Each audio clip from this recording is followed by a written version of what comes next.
problema del productor? Es un problema de optimización. Por eso le digo firmas optimizadoras. Lo que pretende la firma es la combinación de factores, ¿no? Ese no sería el problema. O sea, exógenamente la firma decide cuánto contratar de capital, cuánto comprar de capital y cuánto contratar de trabajo. ¿Con qué objetivo, Jacqueline? Con el objetivo de usar de la mejor manera sus recursos y tener la menor cantidad de coste. Licenciado. Tener la mayor producción también. Y también alcanzar la isocuenta más lejana, licenciado. Bien, exacto, bien, Alejandro y Emilio, creo que de maximizarle. Exactamente, fíjense que el problema es una optimización. Es un poco tanto lo que indica Jacqueline, lo que indica Emilio, Alejandro y Abel, ¿sí? Fíjense bien, lo que la firma busca es alcanzar el nivel de producto más alto, porque eso, si lo llevamos a términos nominales, puede ser que sus ingresos totales sean más altos. Y dado que estamos considerando los costos, también las ganancias sean más altas, ¿verdad? Pero en sí, en forma concreta, puntualmente, el objetivo es que la firma desea maximizar su nivel de producción. Gráficamente, indica Emilio, alcanzar la isocuanta más alta. ¿Condicionado a qué? A la información que le viene del mercado de insumos, particularmente al salario, a la tasa de interés y a la cota o al límite que tenga en cuanto a la compra de factores, que estaría contenido en el desembolso total, ¿verdad? ¿Sí? Eso sería un poco la traducción de lo que tenemos acá en la gráfica. Ahora, jóvenes, mucho ojo. Algo muy importante es que la firma está acotada, está limitada en la cantidad de recursos, por una parte, y por otra por la información del mercado, ¿sí? Entonces, eso lo queremos maximizar. Esta función de producción sujeto a, vuelvo a repetir, el precio de los insumos, que es una información del mercado, y el desembolso total, ¿sí? Entonces, jóvenes, ¿qué subyace detrás del hecho de que la firma está condicionada por el salario y la tasa de interés? Pues prácticamente no tiene control sobre ella, ¿sí? Imagínense que voy a caracterizar el mercado de factores, particularmente el mercado laboral. Ahora voy al punto de lo que realmente quería señalar acá, ¿verdad?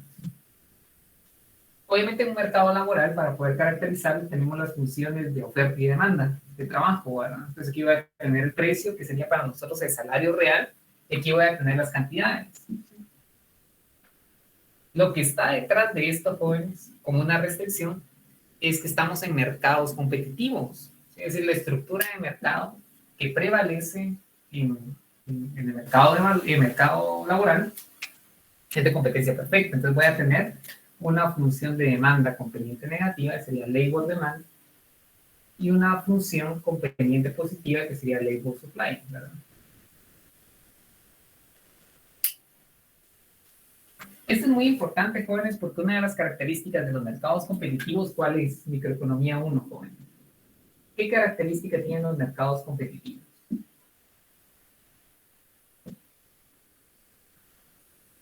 Tiene varias características, ¿verdad? Una, ¿cuál sería?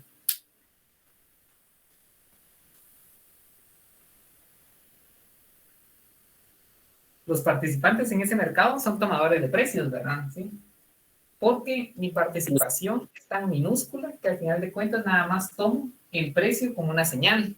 No puedo influir sobre el precio, ¿verdad? ¿Sí? Entonces hay tantos oferentes y tantos demandantes que no tengo control sobre los precios. Es decir, nadie tiene control sobre el salario. El salario lo fijan las posiciones de oferta y demanda, ¿sí? En consecuencia, el precio termina siendo un valor dado para los participantes en este mercado. En este caso, para la firma, también termina siendo un valor dado. Ahora, jóvenes, esta función de demanda que tiene pendiente negativa, pues uno podría preguntarse, mire, ¿por qué la función de demanda de trabajo para las firmas tiene pendiente negativa? ¿Cuál podría ser una intuición? ¿Por qué mi función de demanda, la función de demanda que yo enfrento como firma en ese mercado, tiene pendiente negativo? No puede decir, mire, si hay un incremento en los salarios, los costes marginales reales van a aumentar o van a disminuir. Si aumenta el salario, aumenta. Los costos. Entonces, como aumentan los costos marginales, ¿qué va a pasar con mi demanda de insumo? Pues va a caer, ¿verdad? Lo que tenemos de este lado. Entonces, claramente la pendiente negativa tendría esa intuición. Ahora, jóvenes, el fundamento microeconómico de esa pendiente negativa se basa en la solución del problema de optimización que encontramos el día viernes. ¿Sí? Nosotros dijimos el día viernes, y ahora sí voy a aterrizar al punto. ¿Sí? Nosotros dijimos, miren, el punto de equilibrio es este, ¿verdad? Y en este punto lo que se verifica es que el producto marginal del trabajo relativo al del capital va a ser igual a las señales que el mercado me provee. ¿Qué señal me va a dar el mercado? Me va a dar el salario, y si me voy al mercado de capitales, me va a dar la tasa de interés. Pues esto acá es una información de mercado, ¿verdad?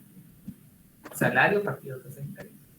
Ahora, el fundamento microeconómico, que se acuerdan que era el punto que quería señalar, el fundamento microeconómico de la pendiente negativa es la siguiente. Cada uno de estos puntos de salario, como la firma está maximizando su producción y es racional, va a ser equivalente a un punto de productividad marginal. ¿Sí? Pues fíjense bien, producto marginal. Porque lo que va a hacer la firma es que va a igualar la productividad marginal con la remuneración. O sea, la firma va a remunerar a los factores en función de su producto marginal. La firma no puede pagar más que el producto marginal. Dicen ustedes, ¿tiene intuición eso? ¿Que la firma pague por encima del producto marginal? No, ¿verdad? Porque si paga por encima no va a estar maximizando su producción, ni sus ganancias, ¿verdad? Y tampoco puede pagar por debajo. Porque si, por ejemplo, ustedes su productividad es de 50 llamadas diarias y les pagan el equivalente a 30 llamadas diarias, ¿qué va a pasar con su productividad marginal? En el caso que la firma esté pagando por debajo. ¿Va a decrecer, Lick? Exactamente, va a caer, tiene sentido, ¿verdad? ¿Sí? Ustedes en el día su productividad es de 50 llamadas y les pagan 30 llamadas. Fíjense que al final estoy pagando como firma por debajo del producto marginal. Entonces el producto marginal tiende a caer. Y si cae el producto marginal, ¿será que estoy maximizando la producción total? Pues claramente no. ¿Sí? Entonces la firma tiene que pagar en función del producto marginal. Entonces pues vamos acá. Cada salario, cada punto de salario es consistente con un punto de producto marginal. Entonces, jóvenes, en la medida que empiezo a demandar más trabajo, ¿qué pasa con el producto marginal? Teoría de la producción. En la medida que empiezo a ejercer presión sobre la capacidad instalada, dado que estoy contratando más trabajo, ¿qué pasa con el producto marginal? ¿Decrece, Lick? Pero como decrece de forma equivalente a los salarios, pues al final los salarios también caen. Es decir, que una caída en los salarios es consistente con una caída en el producto marginal, y esa caída en el producto marginal es consistente con una presión mayor sobre la capacidad instalada. ¿Sí? Entonces, la pendiente negativa de la función de demanda de trabajo se explica por el producto marginal decreciente. Vean la intuición, porque la firma en todo momento va a igualar los salarios o el producto marginal. Entonces, la firma empieza a contratar más trabajo. Entonces, ¿qué va a pasar con el producto marginal? Pues va a caer. Pero como la firma paga de acuerdo a los productos marginales, entonces, ¿qué va a pasar con los salarios? ¿Tienen A? También van a caer. Decaer. Porque existe una equivalencia, y eso es lo que está detrás de la condición de equilibrio. Entonces, jóvenes, antes de retomar el punto de la condición de equilibrio, observe usted entonces que la pendiente negativa de la función de demanda de trabajo por parte de las firmas se explica por la productividad marginal decreciente. Producto marginal decreciente. ¿Por qué? Porque cada uno de estos puntos es un punto de producto marginal, si se dan cuenta. ¿Por qué es un punto de producto marginal? Porque el producto marginal iguala siempre al salario cuando la firma es racional.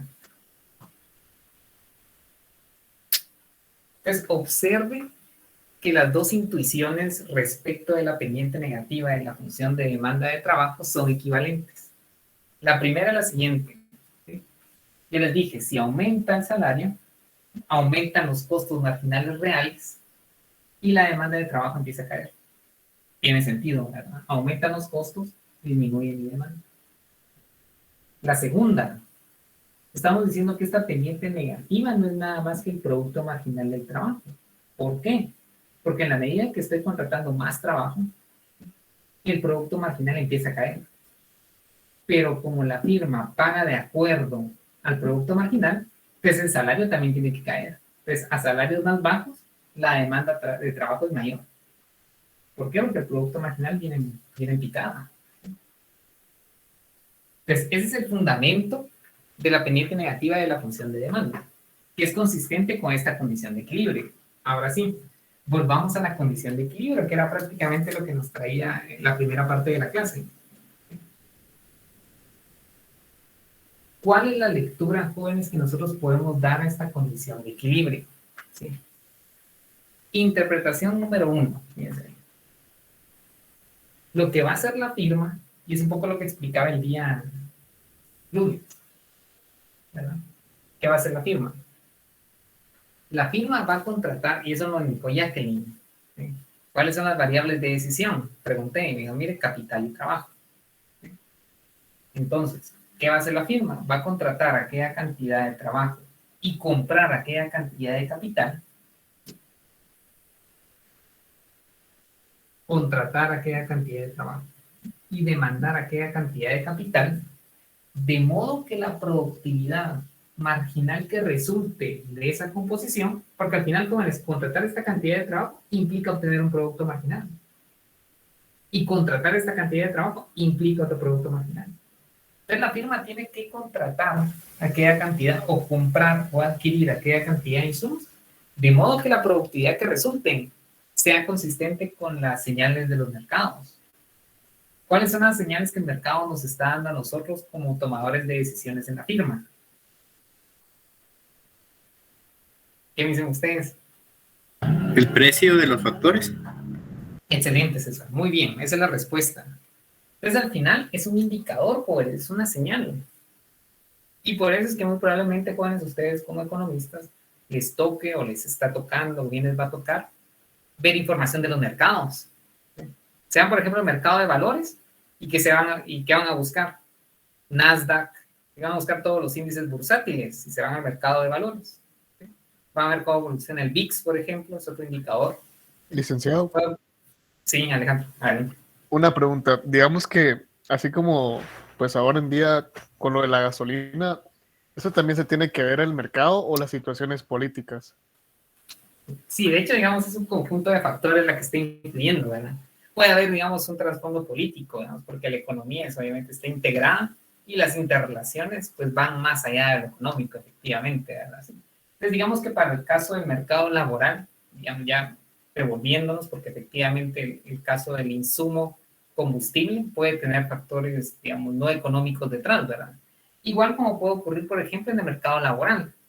Entonces, efectivamente, Alejandro, hay que ver todo lo que está detrás de ese precio, ¿sí? Por ejemplo, en el caso del salario, ¿qué podríamos tomar en consideración como factores económicos y no económicos? Pues como factores económicos, por ejemplo, el poder que tienen los sindicatos para poder fijar los salarios, ¿sí? Factores, digamos, no económicos, de carácter, digamos, más que todo legal, por ejemplo, la imposición de salarios mínimos, ¿sí? Entonces, efectivamente, jóvenes, digamos, nosotros hacemos una búsqueda de los precios y leemos qué efecto tienen esos precios y de dónde vienen esos precios. Alejandro, ¿qué está detrás de esos precios? Efectivamente es importante saberlo. Ahora, la parte que también es relevante para nosotros y que está en este contexto es cómo leemos ese salario. Como estamos en una estructura de mercado competitivo, estamos quitando las fricciones que les acabo de mencionar, ¿verdad? Digamos, el poder que tienen los sindicatos para poder fijar salarios por arriba del producto marginal. O bien que el Estado fije un salario mínimo que también esté por arriba del producto marginal y que esté incrementando los costos reales de las empresas. Como estamos en un mercado competitivo, temporalmente nos quitamos ese problema, pero en la vida real sí, Alejandro, hay que ver todo lo que está detrás, ¿verdad? ¿Sí? Estamos partiendo del modelo más simple, pero sí, digamos, en su qué hacer diario como economistas, hay que ver todo el entorno, ¿verdad? Los jóvenes, César me indicó, tengo que ver la información del mercado, que son los precios relativos. Entonces yo voy a seleccionar aquella cantidad de modo que la productividad que resulte sea consistente con. ¿Sí? Una segunda interpretación, ¿se acuerdan que les dije que era dos interpretaciones? Entonces la segunda interpretación, ¿qué me indica? Fíjense, cuando la firma es racional, va a pagar a cada uno de los factores de forma equivalente a su producto marginal. Una segunda interpretación. La firma al momento de remunerar a cada factor lo tiene que ser consistente con el producto marginal. No puede pagar ni más ni menos.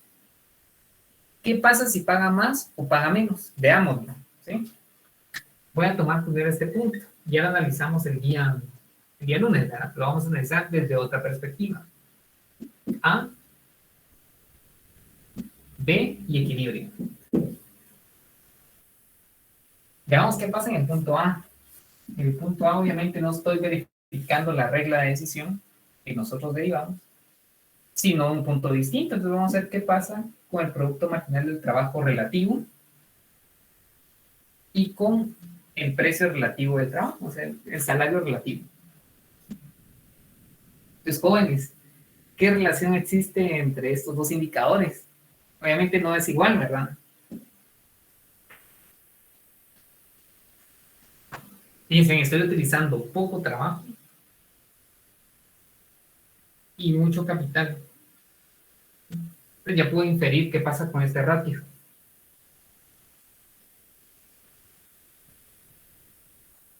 ¿Deberían de comportarse en la misma proporción, licenciado? Fíjense que acá, Sergio, no estamos en equilibrio. Entonces al final, vea cómo es la pendiente acá, cómo es la tasa. Sí, perdón, creo que no me expliqué. Usted preguntó qué relación tiene el producto marginal de trabajo respecto al producto marginal de versus el salario partido la tasa. Exactamente. Al final, o sea, es básicamente lo mismo porque es el producto marginal es cuánto producen en una unidad relativa y el trabajo debería ser lo mismo, ya que es el pago por hacer el trabajo. Igual la tasa es el pago por el capital. Correcto, Sergio. Usted le indicó, debería ser lo mismo. Y eso ocurre nada más en el punto E. En el punto A no ocurre. Entonces, ¿qué tipo de desequilibrio tengo en el punto A? Voy a ser más concreto. ¿Esta relación es mayor o menor? Debería ser, pero no lo es porque estoy tomando un punto de no equilibrio y quiero mostrar por qué ese punto es inconsistente. Es temporal, efectivamente. Gracias, Sergio. Entonces, ¿cómo es la relación acá? Quiero preguntar, jóvenes, ¿sí? Javier Tello, la primera persona que observé, Javier, ¿mayor o menor? ¿Cómo es esta relación en este punto de desequilibrio? En el punto de equilibrio son iguales, como le indicó Sergio, ¿sí? Acá debería serlo, pero no lo es. Entonces, Javier. Sería mayor porque se está utilizando más capital, pero no se está maximizando ese capital. O sea, no se está como utilizando de la mejor manera el capital, ¿no? Gracias, Javier. Excelente. Esa es la respuesta, es mayor. Incluso no lo indicó por qué. Javier dijo, mire, estoy utilizando intensivamente capital. Entonces, al momento de utilizar intensivamente capital, el producto marginal de K es muy bajo. ¿Sí? Entonces, vean el error que estoy cometiendo como firma al momento de no seguir la señal de mercado. Porque lo que me está diciendo, jóvenes, es que el producto marginal, ¿sí?, del trabajo es mayor a lo que efectivamente se le está remunerando al trabajador. Entonces, como el producto marginal está por arriba del salario, que sería como el costo marginal de la firma, ¿qué va a pasar con ese producto marginal? Ya ustedes me lo dijeron. Si el producto marginal está por arriba del costo marginal, entonces el producto marginal empieza a caer. ¿Sí? Entonces el producto marginal empieza a caer. Entonces lo que va a hacer la firma, jóvenes, es que si el producto marginal está por arriba, empieza a contratar más trabajo y eso tiene un efecto sobre ese producto marginal. Entonces el producto marginal empieza a caer. ¿Y empieza a caer hasta qué punto? Hasta llegar al equilibrio, licenciado. Exactamente, hasta que sean iguales. Entonces vean la dinámica nuevamente. El producto marginal del trabajo es muy alto o el del capital es muy bajo, le dijo Javier. Si el producto marginal está por arriba, lo que va a hacer la firma es que va a demandar más trabajo. Véanlo de esta manera. Entonces, si la firma demanda más trabajo, ¿qué pasa con el rendimiento marginal, el rendimiento de cada unidad extra de trabajo que está contratando? ¿Qué tendencia sigue? Si empieza a contratar más trabajo. Decreciente, licenciado. Exactamente, empieza a ser decreciente. Entonces, empieza a caer el producto marginal del trabajo hasta el punto del cual se deben igualar. Y cuando hace esa recomposición, jóvenes, ¿qué pasa con la producción de A a B, de A a E? Va a disminuir. De A a E. ¿Será que disminuye? La producción es la misma. ¿Será que es la misma? De A a E. Ah, no, aumenta, perdón, licenciado, no había visto bien, aumenta. Muy bien, Emilio. Lo que sí es lo mismo es lo que estoy gastando, ¿están de acuerdo? Lo que estoy gastando en A es lo mismo que estoy gastando en E. ¿Por qué es lo mismo? Se encuentra en la misma línea de su costo. Excelente, David, excelente respuesta. Aquí estoy gastando 500,000 quetzales, aquí también estoy gastando 500,000 quetzales. Pero en uno de los dos puntos estoy gastando mal, estoy gastando de forma ineficiente. ¿En cuál de los dos estoy gastando de forma ineficiente? En el A. En el A, porque no estoy siguiendo la información que el mercado me está dando. ¿Sí? Entonces, al final del día, lo que tiene que hacer la firma es recomponer. Y cuando recompone demandando más trabajo, porque la productividad marginal se lo está diciendo a través del salario, entonces vean, la firma logra producir más gastando lo mismo. Licenciado, Vean lo relevante de recomponer la dotación de insumos. Gastando lo mismo y haciendo una recomposición, la firma produce más. ¿Sí? Adelante. gracias, licenciado. Entonces, yo estoy observando, no sé si me estoy adelantando, pero si se contrata más trabajo, digamos que ya se llegaría al punto B, en donde el trabajo ya no está siendo eficiente. Sí, si usted se pasa, dice, no, quiero seguir con... Sí, efectivamente, Alejandro, de hecho, por ahí lo vamos a hacer. ¿Sí? Si yo me paso, obviamente eso va a tener efecto sobre la productividad. Veamos si quieren el punto B, ¿sí? Lo que está diciendo Alejandro. Y vamos a ver cómo convergen.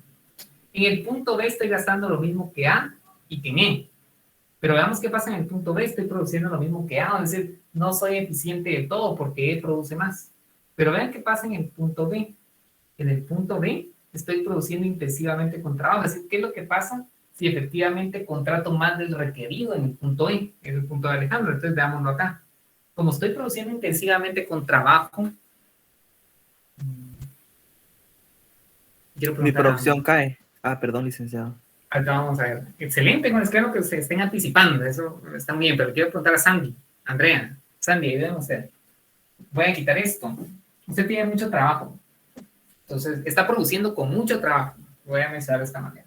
Entonces, como está produciendo intensivamente con trabajo, ¿cómo es el producto marginal relativo al del capital?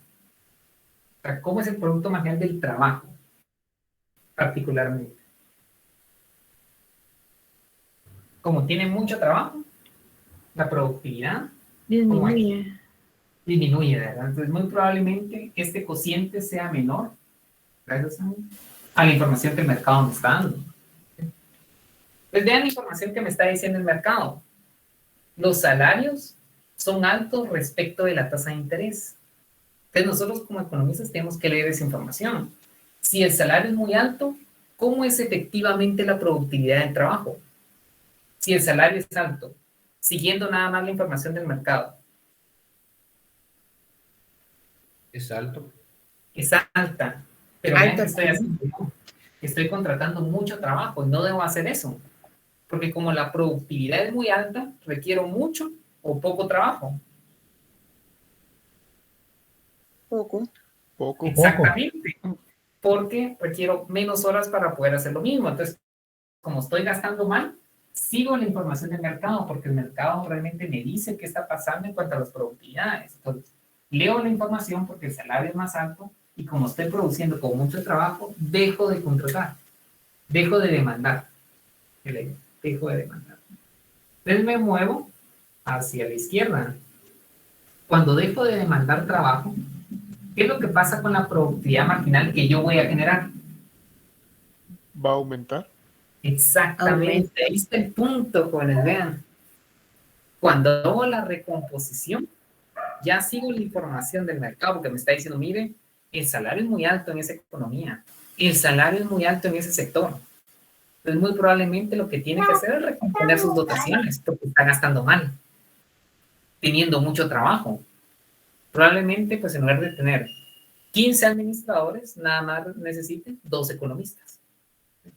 Es ejemplo hipotético, ¿verdad? No lo van a tomar personal, ¿verdad? Es decir, mire, usted está diciendo esto. Menos economistas. ¿Por qué? Porque su productividad es muy alta. Usted sigue la información del mercado, demanda menos trabajo y en ese proceso de recomposición produce más. Pero el economista le va a tener que pagar más. Porque su productividad es alta. Ese es el mensaje que le está dando a las remuneraciones. O sea, cuando usted lee las remuneraciones, implícitamente le está hablando de la productividad de ese insumo, porque el mercado iguala. Entonces, digamos, la tarea del economista es saber leer la información. Dice, mire, es altamente productivo. Entonces, en su composición, relativamente requiere menos de ese factor altamente productivo. ¿Sí? Y eso es lo que me está diciendo esto, miren, jóvenes. Yo tengo que contratar aquella cantidad de trabajo que sea consistente con lo que el mercado me está diciendo. Para mucho ojo, jóvenes, eso ocurre en mercados competitivos. Porque ¿qué es lo que pasa si esto no fuese un mercado competitivo? En la cual, por ejemplo, el gobierno fija un salario mínimo. Hay problemas, porque eso genera una distorsión en el mercado laboral. Entonces dice, mire, fíjese que el salario mínimo para esa economía va a ser este que tenemos acá. Vean acá.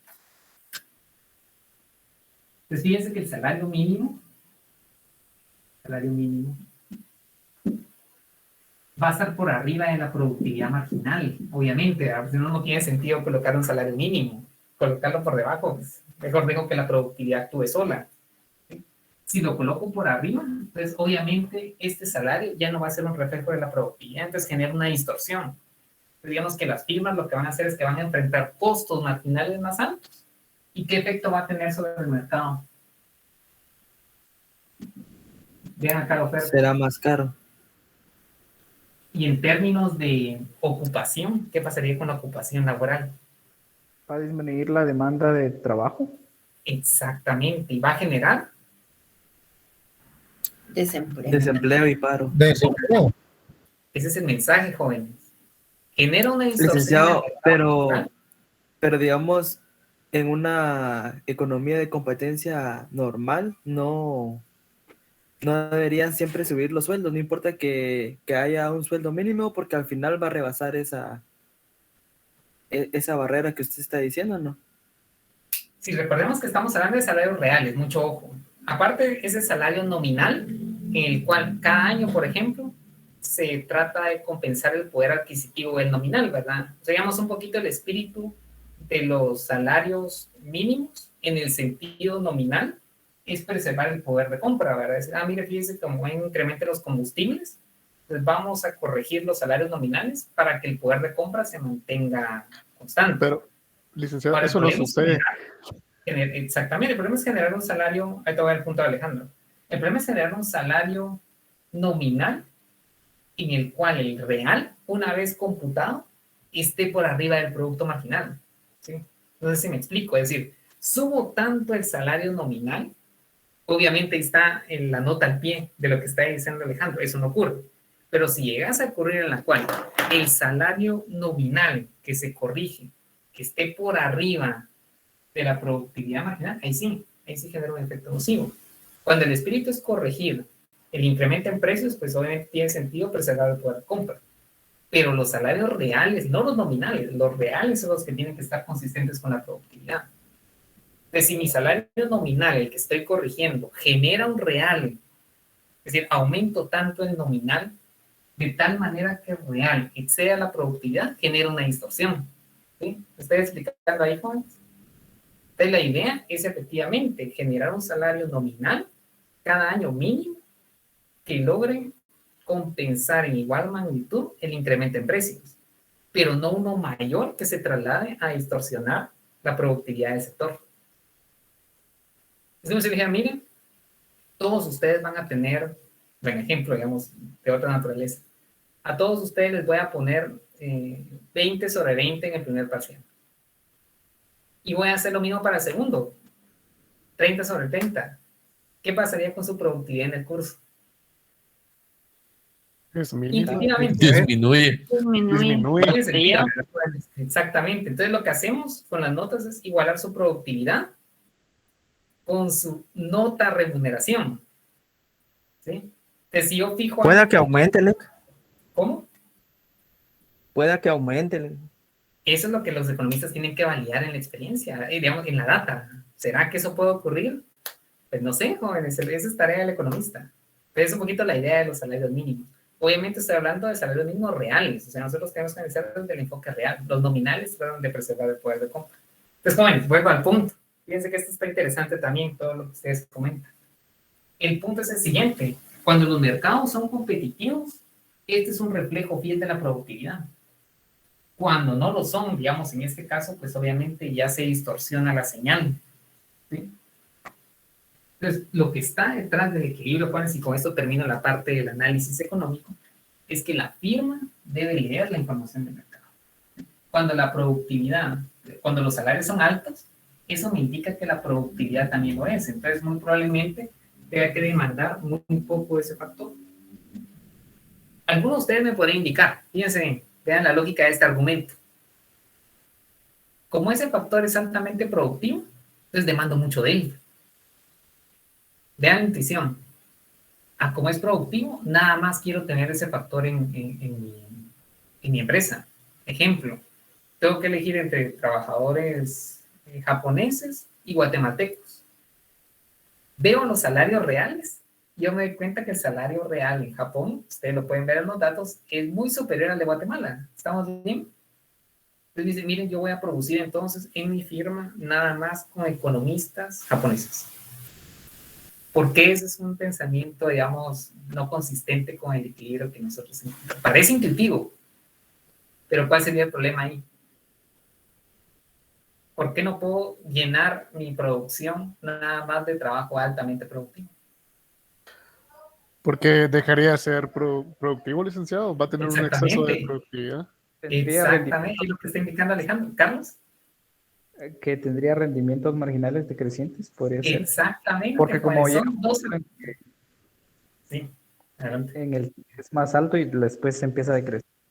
Exactamente, jóvenes. Ustedes ya tienen la ley de ayer Ricardo acá, efectivamente. Son dos factores. Fíjense, voy a seguir la lógica de lo que les estaba comentando. Nada más voy a producir con mis trabajadores japoneses, porque su productividad es más alta. Entonces, lo que va a ir pasando es que en la medida que voy añadiendo, voy contratando mayor cantidad de economistas japoneses o bien trabajadores extranjeros, la productividad en un 100% va a empezar a caer. ¿Y qué va a pasar por el otro lado? ¿Cómo son los salarios para ese tipo de trabajo? ¿Más altos? Son más altos. Exactamente. Entonces, fíjense que voy a enfrentar un producto marginal que va a caer con costos marginales muy altos. Entonces, ¿será que eso implica un proceso de maximización de la producción? No, porque voy a tener costos marginales muy altos, ¿sí? Con una productividad que va a empezar a caer. Entonces, eso no implica una maximización. Entonces, lo que tengo que hacer es, dadas las limitaciones que tengo de desembolso total, hacer una composición que sea consistente con la información del mercado. Excelente. Licenciado. Sí, Génesis. Yo lo estoy comparando un poco con los call centers, porque si se da cuenta, ellos siempre vienen a Centroamérica o los ubican aquí, porque a veces el costo de algún trabajador es demasiado elevado en su país. Entonces, prefieren tener otros trabajadores en otros lados que van a ser más productivos y que el costo de la moneda va a ser menos, o sea, el salario que les van a pagar va a ser menos que en su mismo país. Así es como yo lo veo, ¿verdad? Exactamente, es efectivamente así, Génesis, sí. Si uno lo compara, por ejemplo, con otras economías, al final los costos marginales, o bien costos totales, podemos verlo. Lo que pasa es que la marginal es porque es variable, ¿verdad? Al final, los costos marginales acá son más bajos. Entonces, eso hace que la posibilidad de maximizar, obviamente no solo producción, sino ingresos y ganancias, sea mayor. Entonces, al final es leer la información, porque ¿qué es lo que hacen esas multinacionales? Y ahorita voy un poco a mostrarles evidencia. ¿Sí? Obviamente hacen una búsqueda en los mercados, ¿verdad? Es una revisión de precios internacionales, un poco lo que comentaba Alejandro con el precio de los combustibles, ¿verdad? ¿Sí? Hacen una búsqueda en los mercados y ven dónde los costos sean relativamente más bajos. ¿Sí? Eso tiene que ver también con el tema de legislación y un montón de aspectos, ¿verdad? Por eso está el hecho de atraer inversión extranjera, ¿verdad? Pero efectivamente, en la medida que los costos marginales empiecen a caer, las posibilidades de alcanzar la producción más alta, pues van a ser mayores, ¿sí? Y eso es lo que hace que cierto tipo de producciones, como puede ser la de servicios, pues se generalicen en economías como la nuestra. ¿Sí? Efectivamente. Sí, Julio César. Licenciado, buenas noches. Pero ahí tengo entendido también que tiene mucho que ver también el volumen de producción que tenga la empresa, ¿verdad? Para este análisis también del volumen de trabajo, de todo lo que usted estaba explicando, también tiene mucho que ver el volumen de producción demandado por la empresa, ¿verdad? Para sacar ese análisis. Sí. ¿Es así o estoy mal? Totalmente, Julio. Fíjese, hay otra parte que nosotros aquí, no es que no lo estemos considerando, sino que hicimos un supuesto, ¿verdad? Y es cuánto es la demanda potencial y efectiva para los bienes que se están produciendo. Exactamente. Recuerden que nosotros acá hablamos de unidades de producción y venta. Entonces, todo lo que se produce tiene su contraparte en venta. Entonces, aquí omitimos la parte de la demanda como tal. Pero ya en fenómenos de la vida real, obviamente hay que considerar el aspecto de la demanda potencial y obviamente la efectiva que pueda tener la firma, ¿verdad? Porque eso va a influir en su demanda de trabajo. Es una demanda derivada, ¿sí? Entonces, jóvenes, ¿qué voy a hacer ahora? Les voy a mostrar evidencias. ¿Se acuerdan que les dije? La segunda parte es, una vez nosotros hemos hecho un análisis, pues vamos a ver qué nos indican los datos. ¿Y qué es lo que les quiero mostrar? Fíjense bien, lo que les quiero mostrar es, ¿existe o no evidencia? Lo que queremos analizar es, ¿existe evidencia de la relación entre las productividades de los factores y su remuneración? Es decir, ¿será que van en la misma dirección a mayor productividad, mayor remuneración? ¿O será que la evidencia muestra otra cosa? ¿De acuerdo? Entonces les voy a mostrar un estudio que realizó un instituto canadiense, un instituto de investigación económica en Canadá, respecto de la relación entre ambas variables, ¿sí? Entonces les voy a mostrar estas diapositivas, ¿sí? Los jóvenes ya lo están viendo en su pantalla. Necesito que me ayuden, ¿sí? Es un centro para el estudio de los estándares o niveles de vida, ¿de acuerdo? Y es de Canadá, lo pueden ver acá. ¿Y qué es lo que hace este estudio? ¿Quién me ayuda? ¿Analizan? ¿Qué analizan? La relación entre la productividad real que crece en Canadá y en las OECD, bueno, que son las, no sé qué será OECD, pero las naciones, otras naciones. Sí, exactamente, gracias Alejandro. Aquí estamos analizando la relación entre la productividad del trabajo y el salario. La tasa de crecimiento de los salarios. Y el salario. El crecimiento real real de los salarios en Canadá. Exactamente. Entonces, vamos a ver si efectivamente los salarios reales, la tasa de crecimiento de los salarios reales, están asociados con la productividad del trabajo. En Canadá y los países de la OECD, ¿sí? Que son prácticamente países desarrollados los que están incluidos acá, ¿verdad? ¿Sí?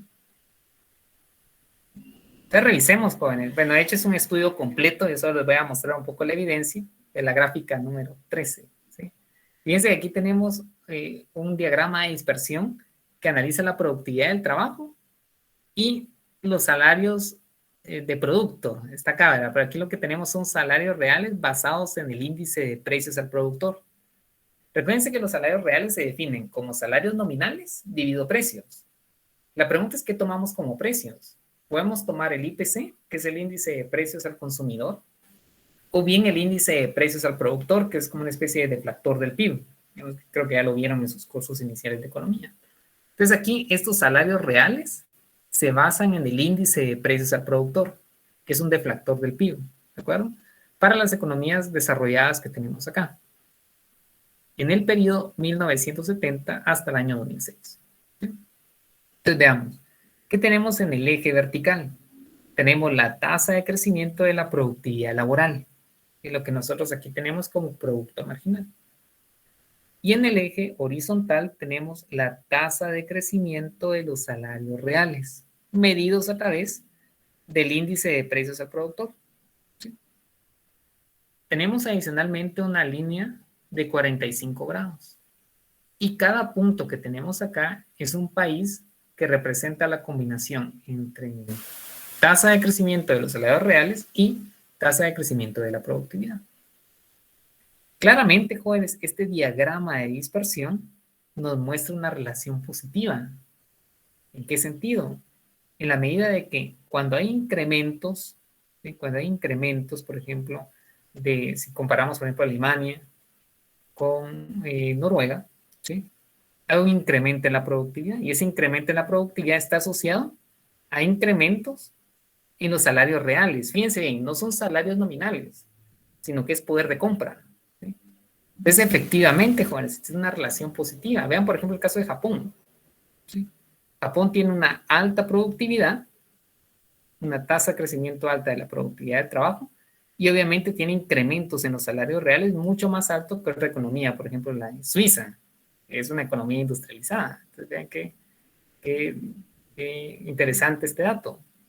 Entonces al final, jóvenes, vean acá, para fines de lo que estamos viendo, efectivamente los salarios reales son indicadores aproximados de la productividad relativa de los insumos. Entonces sí hay evidencia, jóvenes. Ahora, claramente los puntos no están sobre la línea de 45 grados. ¿Qué significa eso? Bueno, si estuvieran sobre la línea de 45 grados, pues la pendiente sería proporcional, sería unitaria, es decir, por cada 1% que aumente la productividad, los salarios reales aumentan en esa misma proporción. Entonces, lo que podemos observar es que el crecimiento de ambas variables es asimétrico. Unos crecen más que otros, unas variables crecen más que otras.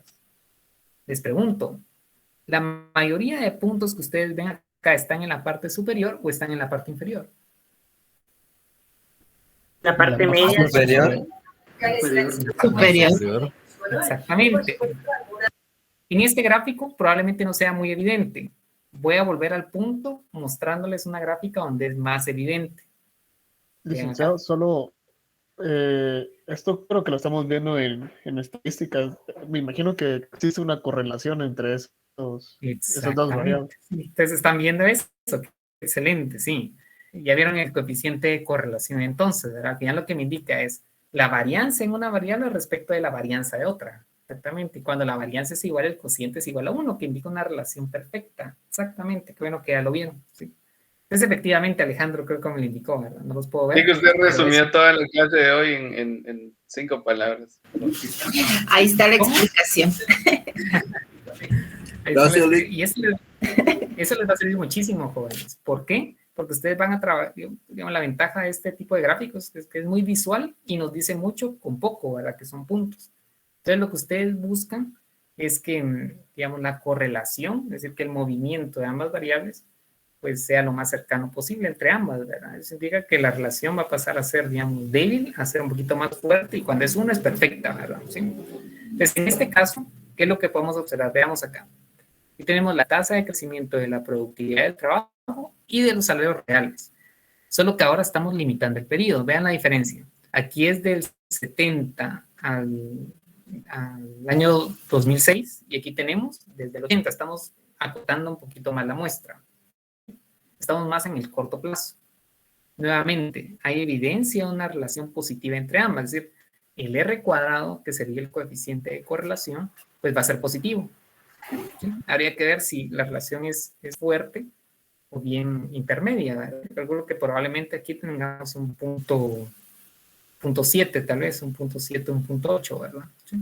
Si todos los puntos estuvieran sobre la línea, sería 1%, bien 100%, mejor dicho. Es el punto al que iba. La mayoría de puntos, aquí es más evidente, la mayoría de puntos están para arriba. ¿Qué significa eso? Que una de las dos variables crece más que la otra.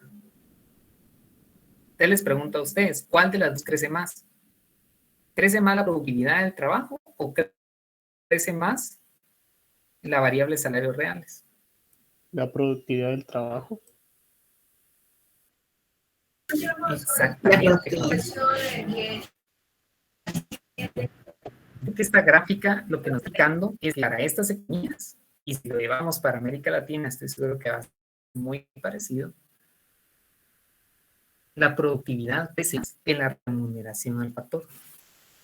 Es interesante la economía, porque la pregunta es, ¿qué está detrás de ese crecimiento asimétrico? ¿Qué hipótesis tendrían ustedes para poder explicar el hecho de que la productividad del insumo, en este caso trabajo, tiende a crecer más que los salarios de dispersión? Pero la pendiente, si pudiera trazar una pendiente que sería la ecuación de regresión que ustedes van a ver en estadística, si ustedes estimaran esto, una línea va a quedar con una pendiente muy superior a la unidad. Muy superior a la unidad. Significa que los salarios crecen menos, la productividad Pues como les pregunto, ¿qué creen ustedes? Freddy me lo indicó correctamente, la estructura de mercado laboral es muy distinta a la de cualquier bien, ¿verdad? Hay cierto tipo de competencia imperfecta. Y eso influye porque los salarios crecen de forma muy lenta, ¿verdad? ¿Alguien más tiene una hipótesis de qué estaría detrás de esto? Que los trabajadores están mejor preparados o se han ido tecnificando de algunas formas. Exactamente. Fíjense que hay aspectos por el lado de la oferta y por el lado de la demanda. Entonces uno se puede preguntar, mire, ¿por qué la oferta crece a tasas mucho más robustas, ¿verdad? ¿Por qué la mayoría de puntos está por arriba? Una tiene que ver por el lado de la oferta, ¿verdad? Digamos que la oferta de trabajo tiende a crecer mucho más rápido que la demanda en la mayoría de economías. Eso implica que exista un proceso de capacitación intensiva en el capital humano.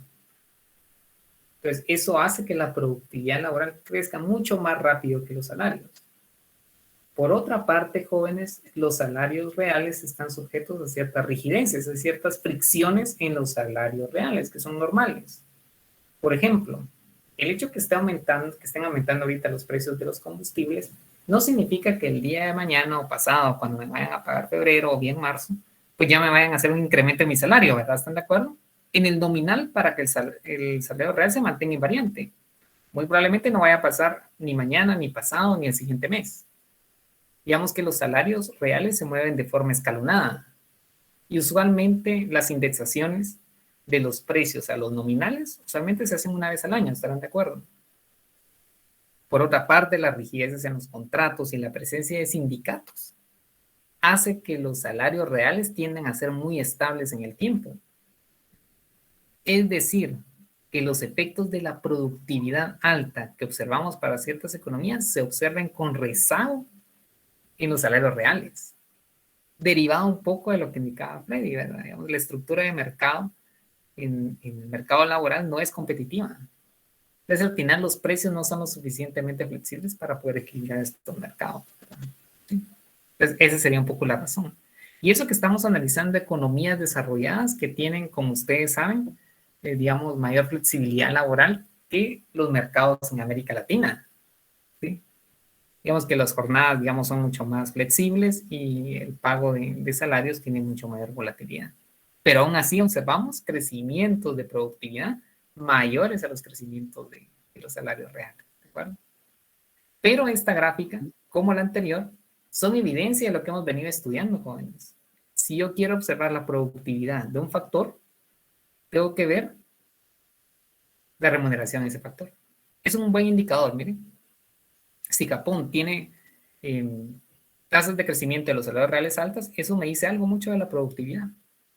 Si lo comparo, por ejemplo, con Italia, con Australia, Nueva Zelanda, claramente aquí tenemos un buen grupo de países que son homogéneos, pero aún así observamos dispersión. Imagínense que esta gráfica incluya países de Latinoamérica. Ahí la cuestión es distinta, las diferencias van a ser mucho más agudas, ¿verdad? ¿Sí? Bien, aquí tenemos otra gráfica donde lo hace para un periodo más pequeño. Vean acá. Y este cuadro lo voy a hacer un poquito más grande. Este cuadro habla un poquito de las asimetrías que estamos discutiendo, miren.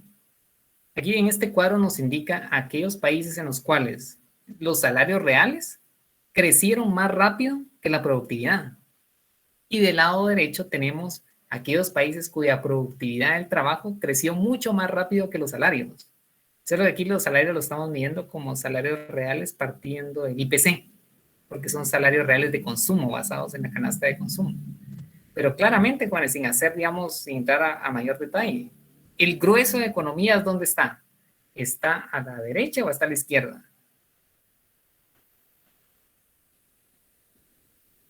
Probablemente a la derecha. Exactamente. Entonces, ¿qué nos dice? Que la productividad del trabajo tiende a crecer mucho más rápido. En este caso, pues el salario real. ¿De acuerdo? Pues este es un poco, jóvenes, digamos, de la evidencia que nos muestra la relación que hemos venido discutiendo. En cursos mucho más aplicados, que era lo que le decía a los compañeros de primera hora, en cursos más aplicados ustedes ya van a analizar a detalle cada una de estas economías, el caso de Guatemala, van a ver la productividad por sectores económicos en Guatemala, van a ver su remuneración, van a hacer un análisis más aplicado.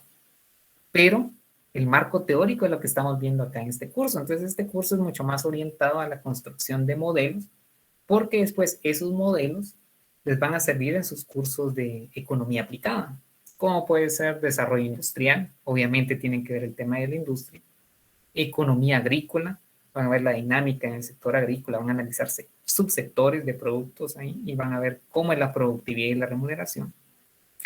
De esa cuenta, pues requieren toda la base teórica que estamos viendo acá. De tal manera, y con esto termino, jóvenes, este estudio para poder calcular las productividades marginales utiliza un marco teórico análogo al que hemos venido estudiando acá, ¿sí? Digamos, aquí tiene la parte del framework, o bien el theoretical framework o marco teórico que utiliza para poder analizar. Aquí lo indica, miren. La parte número 3 explica el marco teórico que nos sirve para el análisis o para poder abordar el análisis de la relación entre productividad laboral y salarios reales en este reporte. Ahí está cómo definen los salarios reales. ¿Sí? Ahí lo va a discutir a detalle el paper. Pero esta es la parte que realmente me interesa. Miren. Aquí dice, un modelo muy simple de la relación entre productividad laboral y salarios reales. La importancia de la participación del trabajo. Entonces vean lo que indica acá. En la economía, las firmas combinan trabajo y capital, los insumos, digamos, trabajo y capital, para poder generar la producción. Los economistas usan un modelo simple para ilustrar este proceso. Jóvenes, de acuerdo a la especificación que tengo acá, ¿qué tipo de función de producción utilizaron ellos para poder estimar el producto marginal? Exactamente, jóvenes. ¿Se acuerdan que les indiqué? En términos empíricos, jóvenes, cuando ustedes estén trabajando ya con datos, la Cobb-Douglas va a ser una función muy importante para poder hacer estimación. No solo estimación de un modelo, sino poder pronosticar qué pasaría con la producción, porque es una ventaja de este tipo de modelos econométricos. ¿Sí? Económicos que se transforman en econométricos. Utilizan la ecuación, estiman a partir del diagrama de puntos que ustedes vieron ahí, una recta que se llama ecuación de regresión, y sobre eso pueden pronosticar más allá. ¿Sí? Veamos acá. Para pronosticar así, digamos, más a detalle, se utilizaría la econometría, ¿verdad?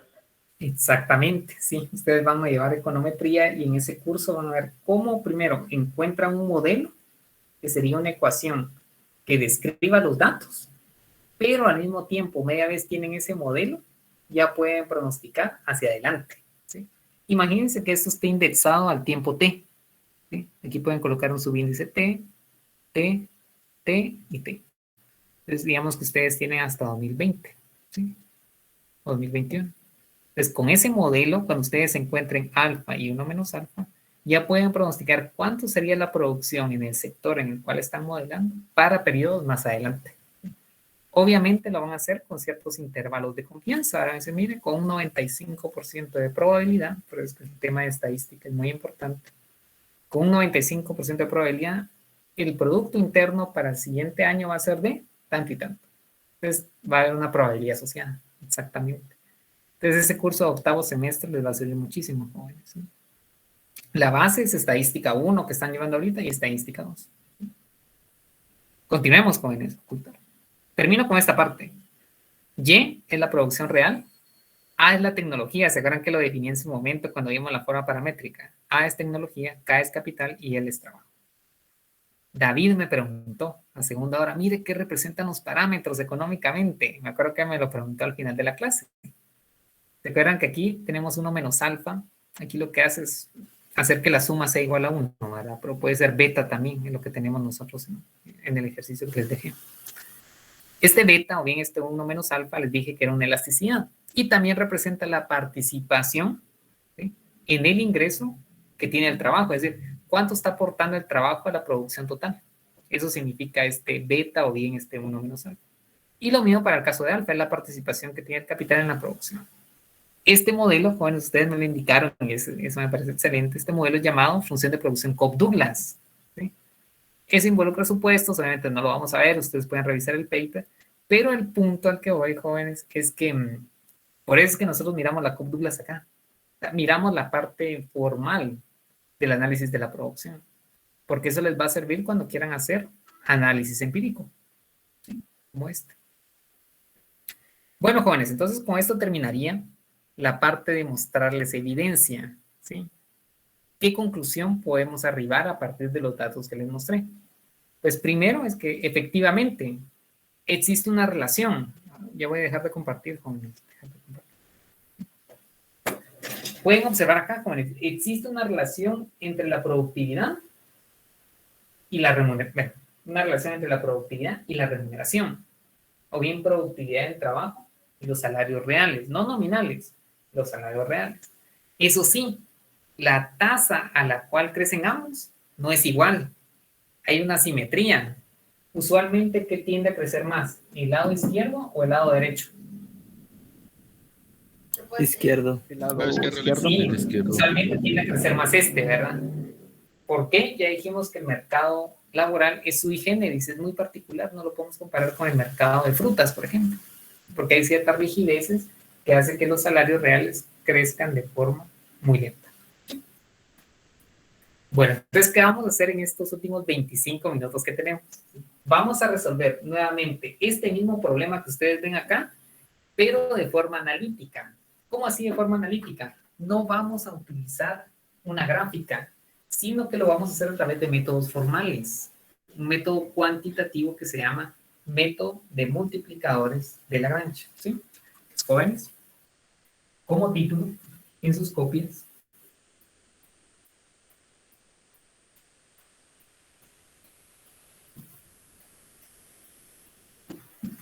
método analítico.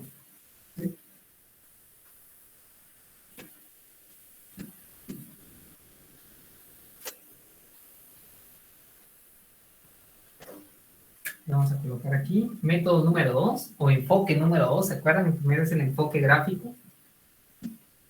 Este va a ser el método. Igual es para encontrar la línea de isocosto. No. Es para poder encontrar la regla de decisión, gracias, Emilio. Nosotros queremos llegar con este método a esto, ¿miren? Producto marginal de L respecto al de K va a ser igual a W partido de L. O sea, esta regla de decisión la vamos a derivar no a través de la gráfica, sino haciendo matemática. Exactamente. O sea, hacia eso queremos llegar. Entonces dije, método o enfoque, ¿verdad? Enfoque analítico.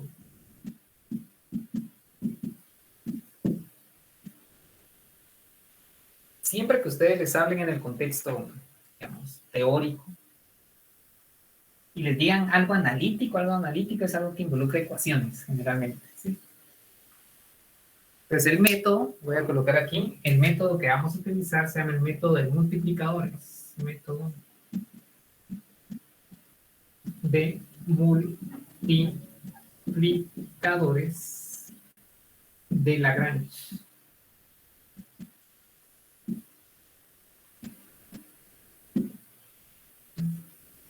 Hoy se le llama método lagrangiano. ¿Sí? Y esto es, digamos, en honor a un matemático, si no estoy equivocado, es francés, jóvenes, de apellido Lagrange. Pues esto de acá es un método de optimización restringido. Pues, jóvenes, Emilio nos contó, mire, hacia dónde queremos llegar, hacia esto. Entonces la idea, jóvenes, es empezarlos a introducir en métodos analíticos de resolución de problemas de optimización restringida, ¿de acuerdo? Digo introducción, jóvenes, porque la idea no es tanto entrar a detalle en este método, sino que ustedes puedan observar que podemos llegar al mismo resultado con un enfoque mucho más formal. Obviamente, si se comprende este método, pues mucho que mejor, ¿verdad? Porque igual lo vamos a practicar un par de veces, pero no es el punto. El punto es mostrar un método más formal para poder llegar al mismo resultado. No tanto entrar a detalle de dicho método. Bien, jóvenes, pero ustedes saben que el problema es el siguiente. Voy a continuar con eso. Queremos maximizar la función de producción sujeta a WL más RK igual a DT. ¿Sí? Pues, ¿en qué consiste este método de multiplicadores de Lagrange? Bueno, lo que nosotros vamos a hacer es que vamos a construir una nueva función. Pues vamos a construir, paso número 1, vamos a construir una función de Lagrange, o una función lagrangiana también se llama.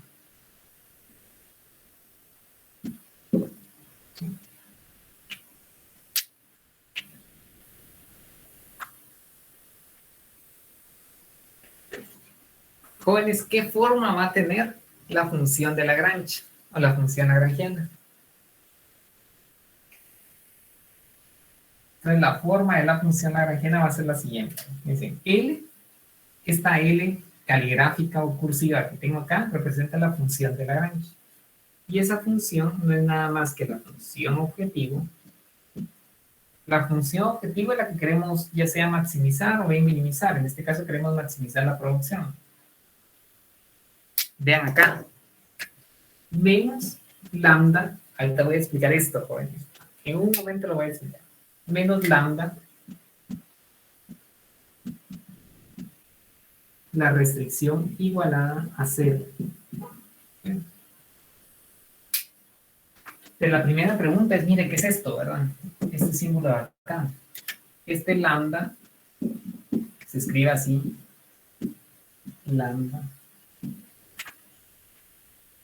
Es una letra del alfabeto griego. Y generalmente las letras del alfabeto griego para nosotros representan parámetros. O sea que este es un parámetro.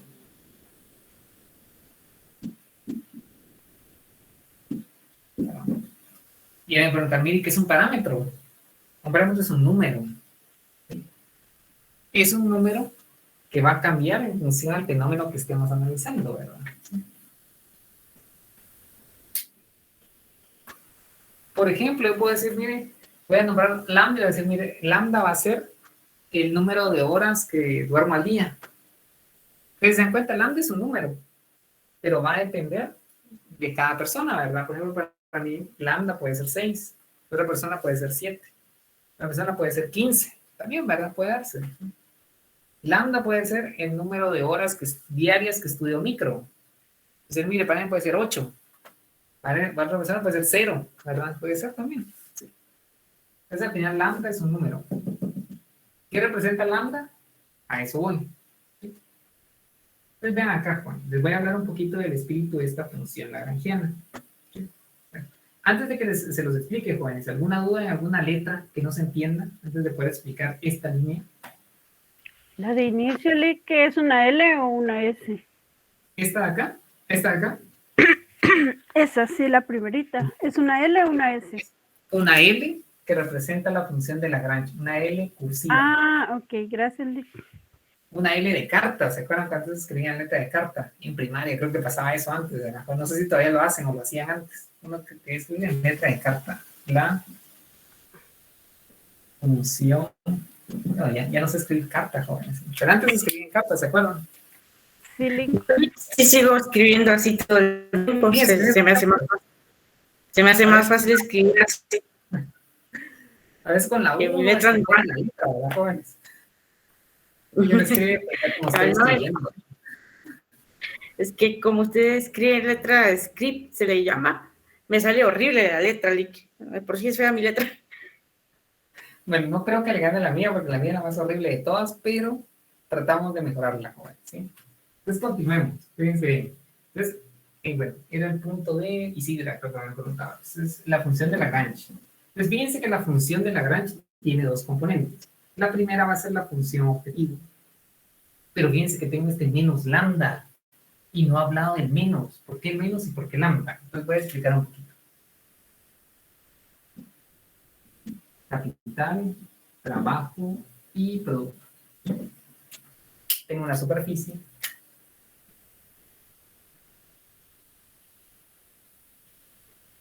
Tengo una superficie. Yo quiero maximizar esto, pero fíjense que estoy sujeto a. Entonces, es un problema de optimización acotado. ¿Sí? ¿Por qué? Porque ahora tengo que optimizar en este espacio, ¿no? De mi dominio.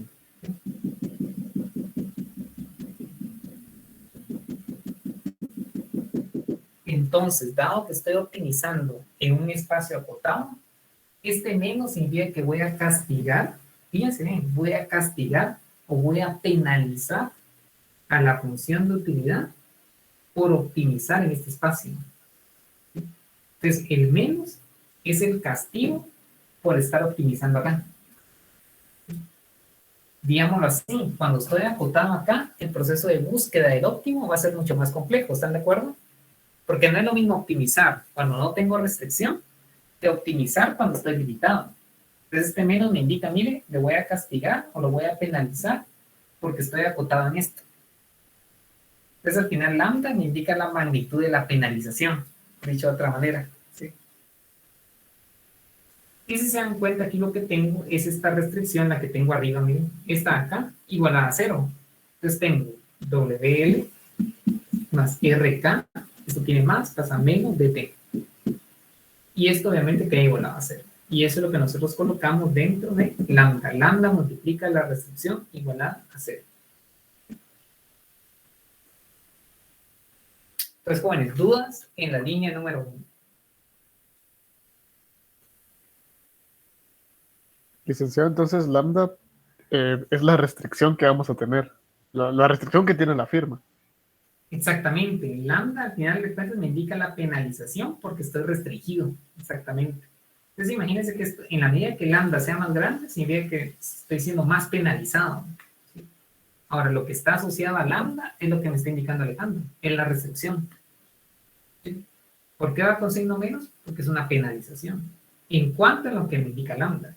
Y lambda va a estar asociado siempre con la restricción que tiene la firma, con la restricción que tiene la gente que está resolviendo el problema de optimización. Licenciado, pero ese número que va a ir determinando el lambda, ¿de dónde va a salir? Sí, exacto. Sí, es excelente pregunta con el señor que me están siguiendo. Eso viene del sistema de ecuaciones que nosotros vamos a construir en un momento. Entonces, lambda lo vamos a determinar, lo vamos a calcular a través del sistema de ecuaciones que vamos a determinar acá. Muy bien. Excelente pregunta, excelente. Ese número, jóvenes, tiene mucho significado económico.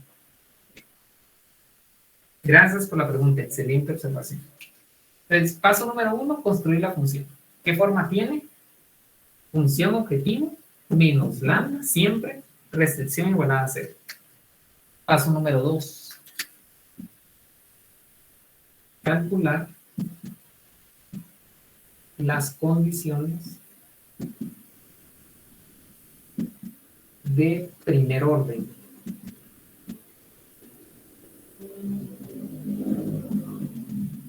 Condiciones de primer orden. CPO, por sus siglas, o bien, por las siglas en inglés, ¿verdad? FOC. First Order Conditions. Te respondí a la pregunta que me hacían. A través de las condiciones de primer orden determinamos lambda, el número. Ya lo vamos a ver. Lick, ¿qué dijo que era CPO? Sí, son condiciones de primer orden. Y cuando digo condiciones de primer orden, son las primeras derivadas, exactamente. CPO, condiciones de primer orden. De siempre que les digan condiciones. Sí, Ronald. Entonces, lambda sería como la restricción en R3 para las isocuantas, ¿no? Sí, a final de cuentas, lambda está asociada a la restricción que tienen las isocuantas, efectivamente. Entonces, cuando usted tiene su mapa, vamos a colocarlo por acá, si no fuese restringido, obviamente usted busca la más alta, pero como está restringido, al final de cuentas, el lambda está vinculado a esta restricción. Exactamente, Ronald. Entonces, el lambda, al final es el peso, digámoslo así. El peso de estar acotado, el peso de estar limitado. Excelente, jóvenes. Muy bien. Excelente que me estén siguiendo. Entonces, ahora, ¿qué voy a hacer? Voy a obtener esas condiciones de primer orden. ¿Qué son las condiciones de primer orden? Son las primeras derivadas, jóvenes. Entonces, primera derivada. Prima hace referencia a la primera derivada de la función de Lagrange respecto de las variables de decisión. ¿Cuáles son las variables sobre las cuales va a elegir la firma? Ya que viendo el trabajo y capital. Muy bien, Emilia. Dale, trabajo. Muy bien, jóvenes. Excelente. Entonces vamos a obtener la primera derivada respecto del capital. la primera derivada respecto del trabajo.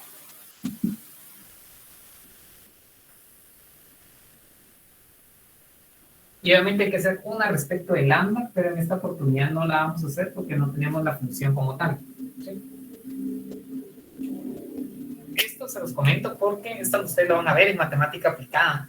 Yo me estoy adelantando solo para que ustedes vean que hay un método equivalente para poder obtener este resultado, que es el que usualmente se utiliza en economía. El método gráfico es intuitivo, pero la realidad es que siempre se trabaja este método mucho más analítico y formal, ¿verdad? Entonces vuelvo a repetir, ¿cómo se lee esto? Primera derivada de la función de Lagrange o lagrangiano respecto del capital. Este subíndice me dice respecto de qué variable voy a derivar. Lo mismo para el caso del trabajo y lo mismo para el caso del lambda. Bien, Juan, entonces iniciemos. Estamos en las condiciones de primer orden. De la primera derivada respecto del capital, vemos entonces, ¿dónde tenemos capital? Vean acá la función lagrangiana. Tengo capital acá y tengo capital acá. ¿Sí? Entonces derivamos, jóvenes. Vean acá. Como no tengo una especificación de la función de producción, es decir, no tengo una Cobb-Douglas acá, sino tengo una función de producción cualquiera, vamos a indicar lo que debemos de realizar. ¿Y qué debemos de realizar?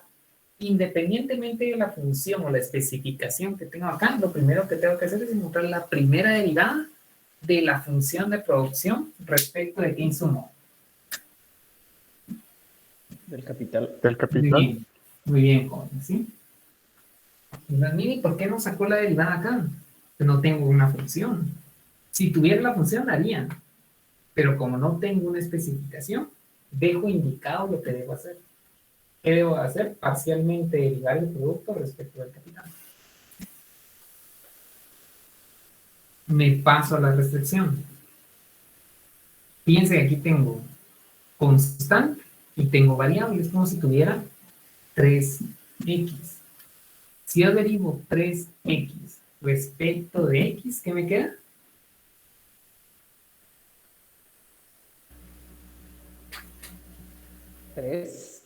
Muy bien, excelente. Recuérdense que la derivada es la pendiente y la pendiente es 3. Entonces me quedaría menos lambda r. ¿De dónde saqué lambda? Miren, lambda está afectando todo. Entonces voy a tener 3, o sea, en este caso sería r por lambda. Entonces sería menos lambda r. Porque lambda es otra constante, se acaban que les dije es un número.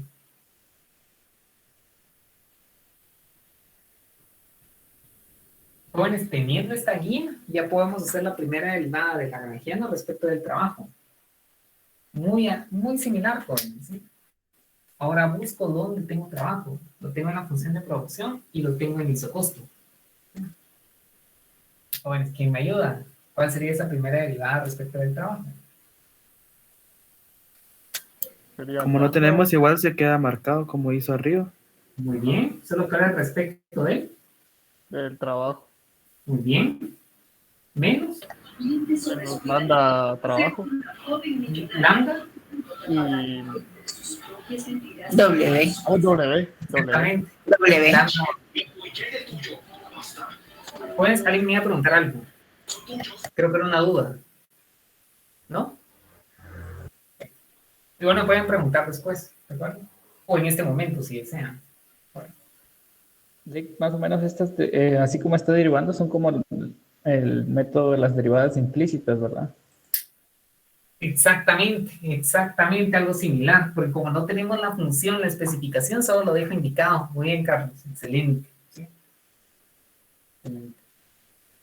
Igual, bueno, dado que estamos hablando de derivación implícita, quienes deseen en el tiempo de preguntas y respuestas podemos encontrar la tasa de la Cobb-Douglas paramétrica con derivación implícita, para quienes deseen que practiquemos un poco esa parte. Bueno, continuamos, jóvenes. Pero efectivamente, Carlos, ¿sí? Aquí como si fuese una derivación implícita, porque no la estoy haciendo, sino que la dejo indicada. Exacto. Entonces, jóvenes, respecto de lambda, ¿sí? Esto, como les indiqué, no lo vamos a hacer, porque esto, digamos, no tenemos la función como tal, entonces no la vamos a utilizar, pero se las voy a dejar indicada. Entonces, esta es la variable, ¿sí? Y esta es la constante. Entonces, como esta es la variable y esta es la constante, pues al momento de derivar sobre la variable me queda la constante, o sea, tendría el negativo de WL más RK igual a, perdón, menos de T. Menos de T.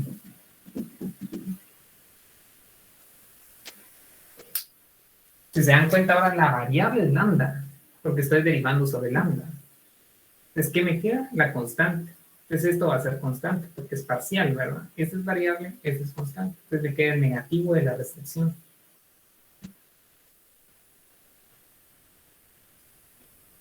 Pues, jóvenes, estas primeras derivadas, ¿a qué las igualamos, dado que quiero encontrar un óptimo?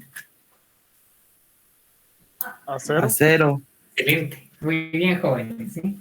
Lo igualamos a 0 y resolvemos. Entonces, 1, 2, 3. Pues jóvenes, las condiciones de primer orden es un sistema de ecuaciones igual al número de variables. K, L, lambda, tengo 3 ecuaciones, 3 variables. Entonces, al final, las condiciones de primer orden es un sistema de ecuaciones que contiene las primeras derivadas de la función lagrangiana.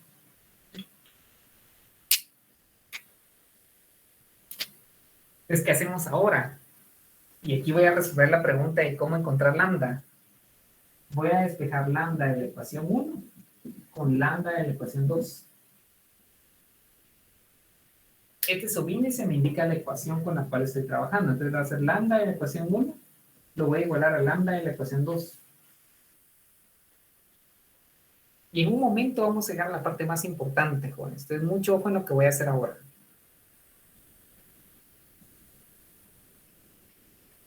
Creo que están copiando, entonces voy a esperar un momento para que todos lo tengan copiado.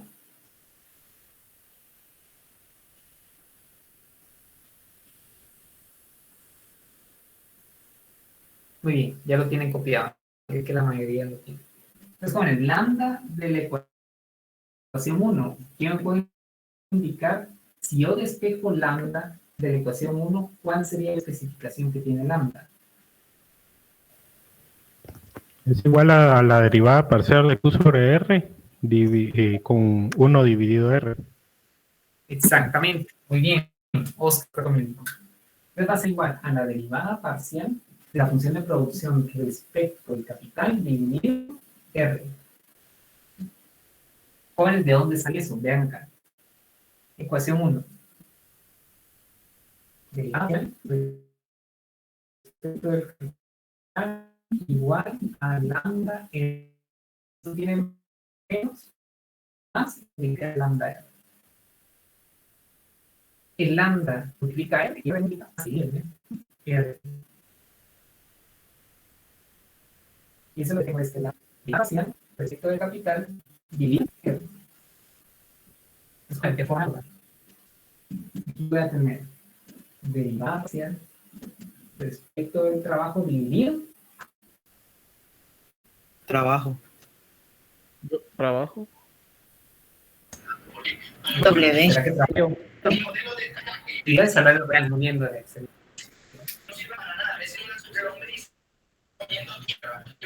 Entonces, jóvenes, ya casi lo tenemos, solo nos queda un par de líneas más.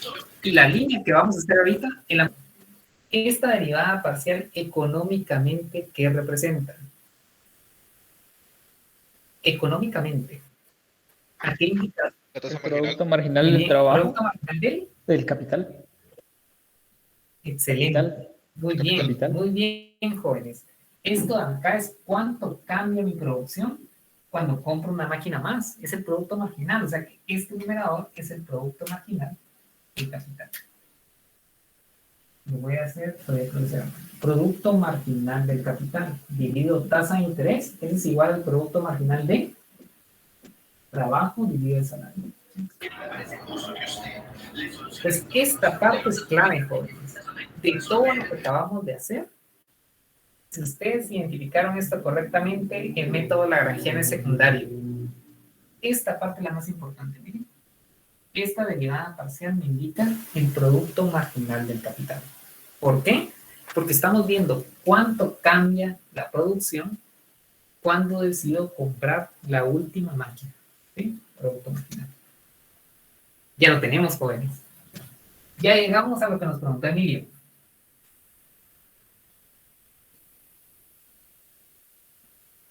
Voy a seguir acá porque ya prácticamente lo tenemos.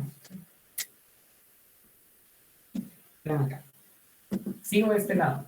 Entonces, ¿qué voy a hacer ahora? Fíjense, este W que está en el denominador lo voy a pasar al numerador.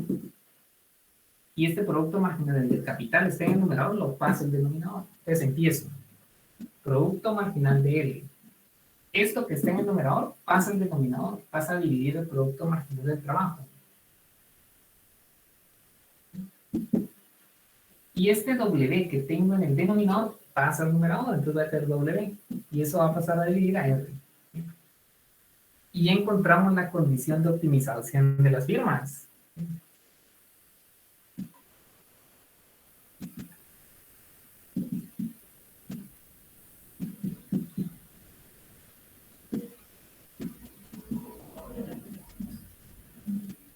La que encontramos con una gráfica, ahora la encontramos con mate. ¿Miren? Obviamente, a simple vista esto parece complicado, pero no lo es, porque al final nos va a dar un mensaje del resultado de los óptimos, como lo vamos a ver en un par de clases, ¿verdad? Es la pregunta que me decían, mire cómo obtenemos lambda. Aquí está la respuesta. Determinamos el producto marginal del capital en el óptimo y lo dividimos dentro de la tasa de interés. Y de esa cuenta tenemos lambda. Entonces lambda va a ser un número, porque el producto marginal va a ser un número. Y la tasa de interés es un dato. Entonces cuando divido encuentro lambda. Perdón, ¿Y qué digamos, sí, Carlos? el negativo de lambda que está aquí en la ecuación, sí, en la ecuación 1 y 2, ese negativo, ¿ese solo se elimina? De hecho, sí. Más que eliminar, como está con signo menos, pasa al otro lado con signo más. Entonces al final pasó acá más. Y pues ya me quedó lambda positivo. Es el lambda positivo acá y el lambda positivo acá. Ah, bueno, o sea que digamos que para llegar a esa igualación, para que podamos también desarrollar esto, lo de la derivada parcial, partido la tasa de interés y partido el salario. Sí, exactamente. Lo que hicimos fue 0, esto tiene menos, pasa a más, lambda a R. Entonces ya el lambda me queda positivo y el R que multiplica pasa a dividir. Entonces se da cuenta, este cociente ya me queda con signo más, ¿verdad? Y este cociente me queda con signo más, Carlos. No sé, por ahí va su consulta, ¿verdad? Pasa de menos a más, exactamente. Ya cuando divide, R ya me queda lambda positivo, exacto. Solo era por si las dudas, dijo. No, está bien, hay que preguntar todo, jóvenes, esa es la idea. De hecho, eso me agrada mucho que ustedes pregunten porque me están siguiendo. ¿Sí? Pues, jóvenes, ya tenemos el método analítico, que es el método de multiplicadores de Lagrange. Lo vamos a practicar más, obviamente, para que se comprenda, pero llegamos al mismo resultado. No utilizamos una gráfica, sino un método mucho más formal. ¿Sí? Entonces, el siguiente día, que sería el día lunes, porque este viernes no tenemos clase, el siguiente día, vamos a utilizar nuevamente este método para poder practicar, pero lo vamos a hacer con la forma paramétrica de la Cobb-Douglas, para que ustedes vean el mensaje que nos deja trabajar con la optimización de una función Cobb-Douglas. ¿Sí? Entonces, jóvenes, si no hay más inquietudes, lo dejo por acá. ¿Sí? Entonces, nos veríamos. La última ecuación, Lee. La última ecuación. Sí, acá. La de ajá. Exactamente. Sí, esa es buena pregunta, Carlos. De manera que digan, esta la vamos a deducir, pero no la vamos a utilizar. ¿Por qué no la utilizamos? Porque no tenemos la especificación de la función. Entonces, el día lunes o miércoles, cuando estemos trabajando con la Cobb-Douglas, lo que va a pasar es que una vez obtengamos esto lo vamos a sustituir en la ecuación 3, que no utilizamos. Y eso ya nos va a permitir obtener el L óptimo y el K óptimo que verifica pues, lo que nosotros analizamos. Entonces, la ecuación 3 la vamos a utilizar, que es prácticamente la restricción, cuando ya tengamos una especificación en particular de la función de producción que estemos estudiando. Licenciado, disculpe, ahorita que dijo K óptimo y L óptimo, es lo mismo que encontramos en el punto de equilibrio. Exactamente. Los óptimos coinciden con el punto